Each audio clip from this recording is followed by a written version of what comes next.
Have you ever wondered how to make pumpkin puree from scratch, from like an actual pumpkin? Well, you're in the right place to learn how. Hi, I'm Shelly from Frugal Family Home, where I create quick tutorials to help build your cooking and baking confidence. We're going to make fresh pumpkin puree from an actual pumpkin. So let's get started. I'll show you how easy it really is to do. Okay, what you're going to need for doing your pumpkin puree is you're going to need a pie pumpkin. And these are these cute little pumpkins that aren't as watery as the carving ones. Then you'll need a big knife to cut through it and a melon baller. I find a melon baller just works better to get all those seeds out.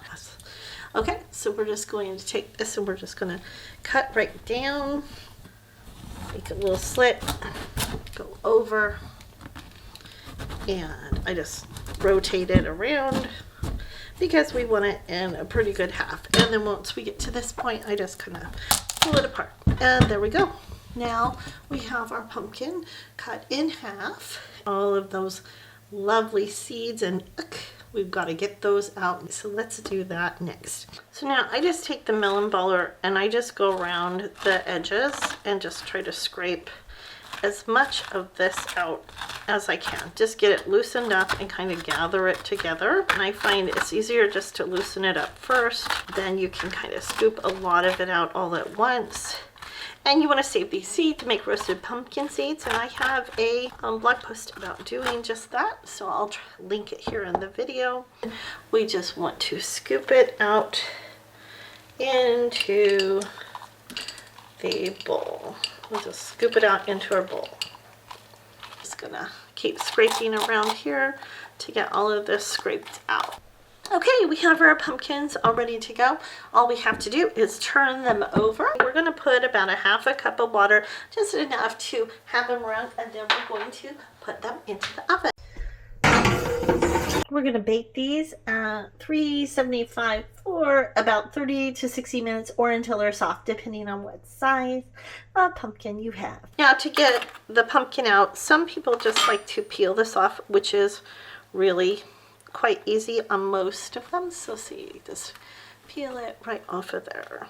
All of that skin off, because we don't need that on there. But see how easy it is. It's really quite easy. And we're done. So that's all of our usable pumpkin. Oh, and this one's even nicer. Look at how nice that's just slipping right off of there. Woohoo! And it really is important to let this, sit for, I don't know, 10-15 minutes at least, because if you don't, you're just going to be burning your hands, and that's no fun. Our pumpkin, it is all peeled. Now what do we need to do? Well, now we need to smoosh it up. And so you could just mash it on here with a potato masher if you have one of those. But if you have one of those stick blenders, I find that works better. I'm just going to break it up into some smaller pieces. See, it's still a little stringy. It's nice and soft, though. I can kind of squish it in my fingers even. But what we want to do is we want to break up some of those strings. So we're just going to take our stick blender and push it in and give it a little swoosh, as I would say.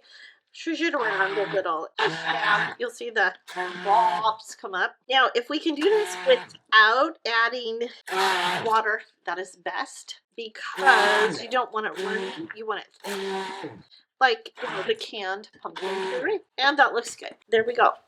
Oh, can you see that? How pretty that is. Let me put some in a little bowl so you can kind of see the consistency a little. And here is the consistency. See, it's really quite thick. This is our pumpkin puree. You see how on the side, see how it just stands there? Because it's so nice and thick. And that's what we are looking for, is nice, thick pumpkin puree. You just want to take this and we're going to freeze it in bags and lay it flat. Okay, I'm keeping with the orange theme here with my orange measuring cups that were my mom's.